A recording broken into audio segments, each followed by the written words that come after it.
Okay, everybody, we're phoning in another review, and it's the one you've been waiting for. This one is so big, we couldn't just use a phone. No. We've got a camera over there. Yep. And a camera over there. Yep. And a camera out there. Well, it's multi-cameras for multi-superheroes. Multi-superheroes. It's the Avengers. We saw the Avengers today. Yes, we did. We'll try to keep this as spoil-free as possible, because everyone's going to want to see this movie. Yes, everyone. So, gosh, where do we start? Where do we start? Well, let's start with how good it was. It was incredible. It was really good. We had so much fun at this movie today. We were laughing out loud. We loved the action. We loved the performances. Yeah. We really. Well, I mean, I have some nitpicks, but we'll get those in a second. Yeah. But non-stop action as you'd expect from with five superheroes. I've lost count now. Oh, they're all the superheroes. Yes, and villains and etc. etc. And funny. No hard feelings, Point Break. You got a mean swing. And not just Whedon funny. Well, here's the thing, because everyone's going to be on this about, how did Joss do? Because I'm not the world's biggest Joss Whedon fan. Me neither. If you don't like Joss Whedon, there's probably a lot of reasons why. You think he's being too clever. You think he's being... He's got that kind of humor. He's being corny or clever. Yeah. But I think it was really... I mean, there's lots of funny stuff. Lots of funny stuff. And you can see Joss touches for sure. But it doesn't go too far. No. And we were in an audience because it was a press screening with the press, right?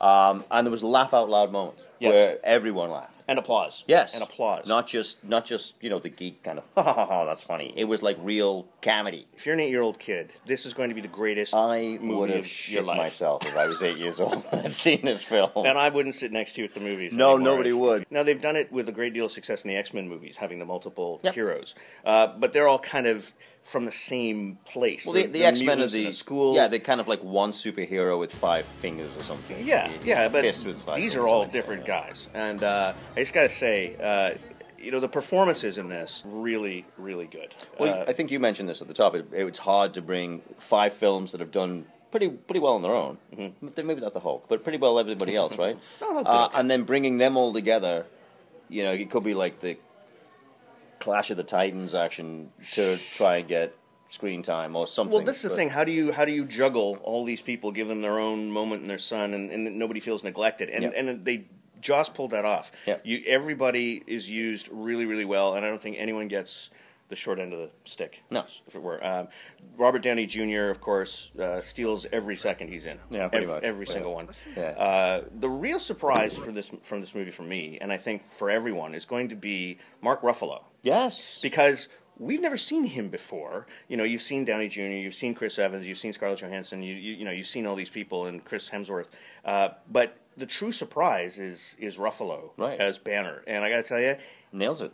Totally. He's my favorite Bruce Banner of the films. I mean, everyone's got a soft spot for Bill Bixby, of course. Well, yeah, but that's a different time. Different times. But of the 3 actors who've now played Banners in films, he's hands down the best Banner. The best one. The Banner of the Banners. And the Hulk.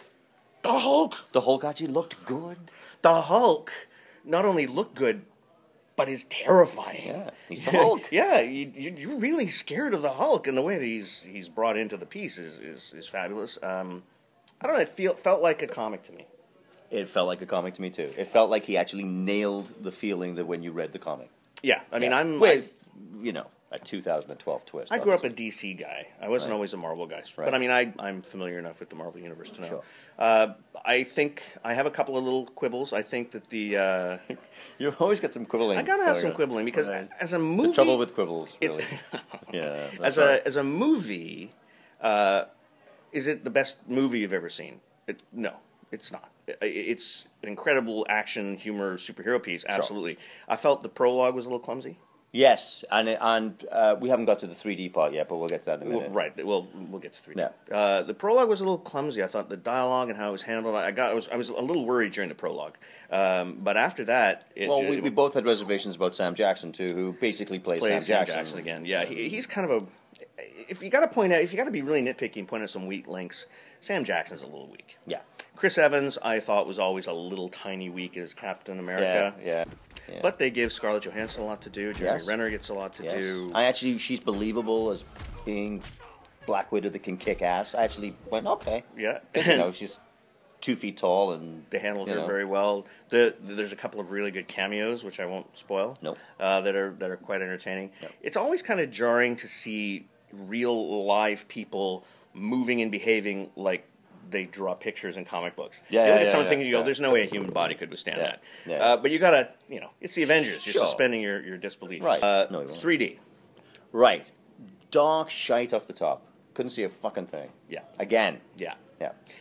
You don't need to see this movie in 3D. No. It will not increase the experience, in my opinion. And everyone knows I don't like 3D. But if the 3D works, I'll tell you it works. It's funny how it didn't ruin the movie. No one I know likes 3D. I mean, the other thing, it's a conversion 3D too, right? Yes. It's not original Wasn't 3D shot. So it's, what's the point? Yeah. No, I don't see the point. But IMAX would have been great. IMAX, absolutely. Stay for the credits. Oh, Marvel well, of course. movies, Well, as you know, you stay for the credits, you're going to get something extra. But smart enough to keep the lights down if you own a theater too. Yes. If everyone puts the lights up, it's like, it's not quite over yet. The post-credit sequence is something for fans. If you're not a fan, you don't know the Avengers, you're not going to know what the hell happens.